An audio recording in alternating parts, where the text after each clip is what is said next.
This was the changing rock of the Pyro Indians. Here, they would hide behind this rock and change into their swimming clothes. Though this doesn't seem like much of a swimming place, it was relaxing for the Pyro Indians. This is also where they did their hunting. There used to be crocs everywhere in this area. Crocodiles would come up and the Pyro Indians would just smash their brains in. Of course, then the Pyro Indians took over and just burned it all out. That's why it's so not deep. I think we have a survivor.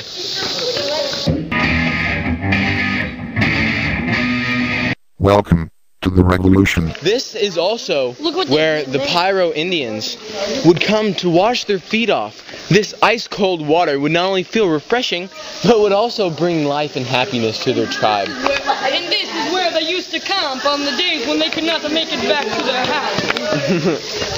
As you can see, this place was loved for many reasons by the Pyro Indians. The light shines down here quite frequently at this time of day. It's great.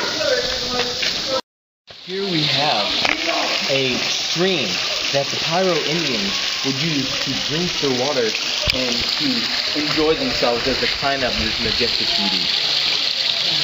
This place was the place, one of the only places besides the one mentioned back there, that the Pyro Indians would actually go into the water.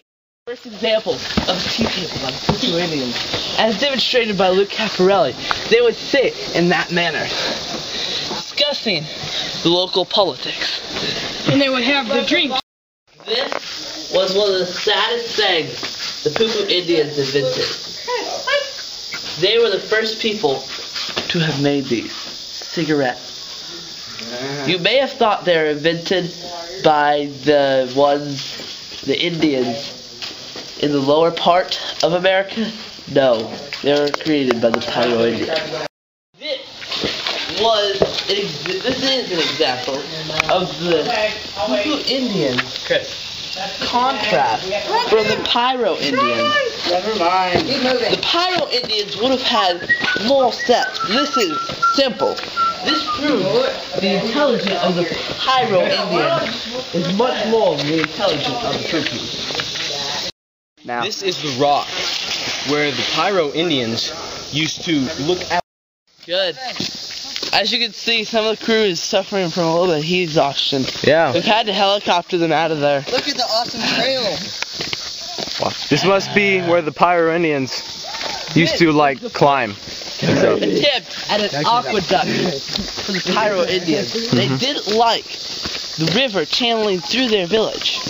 Though it worked for a while, gradually it got destroyed and they upgraded to a stone aqueduct. You're here on the suspension bridge. I'm here on the suspension bridge that I talked to you earlier. This suspension bridge, as I said, is one of the greatest wonders known by the Pyro Indians. It has stood the test of 1,000 years. As you can see, these metal poles were made specially smithed by the Pyro Indians. This is the Uber cabin that the white men settlers came to America and made this cabin right here.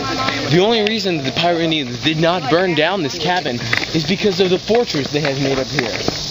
This cabin was inhabited by several famous men that you probably know, such as George Washington, Abraham Lincoln, and Michael Jackson. You probably know these men and wish that they had not been in that cabin. But this is history. Such is also this fortress that we have mentioned earlier, and how the protectiveness it has, as you can see, people who are floating and canoeing down there. This was the pinnacle of defense for the Pyro Indians. Oh yeah. This place is so incredible. It has to be explored by many expeditions. This is only one expedition. This is the end of a great journey that has taken us weeks to complete.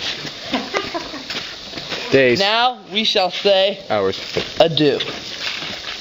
Such is the life of the Pyro Indians.